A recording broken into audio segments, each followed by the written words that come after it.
I'm showcasing the Nearpod Annotation Tool. You are going to love this. I'm going to pull myself together. You are going to love this tool. So it's kind of a learning curve for me. And the annotation tool is right here on your screen. So I'm going to zoom in a little bit, make things a little bit bigger. So here's the annotation tool. You can see my mouse circling it.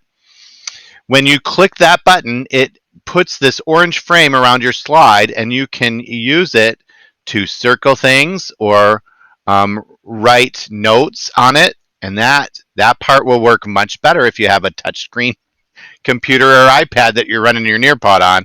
The mouse, all your writing comes out kind of wonky on a mouse. And when you're done, and you can, if you plan your perfect day, where would you do anything? And you can circle anything you wanted. So you can run your lesson however you want. When you're done, you just click that X and your annotations poof and disappear.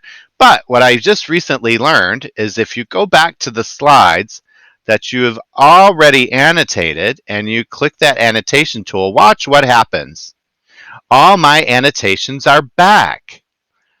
So it kind of saves them. Now the kids get to see this live in a live lesson, but it won't be to my knowledge, it won't be downloaded or show up in a report at all. So you won't be able to use this kind of like a whiteboard. It won't work out that way.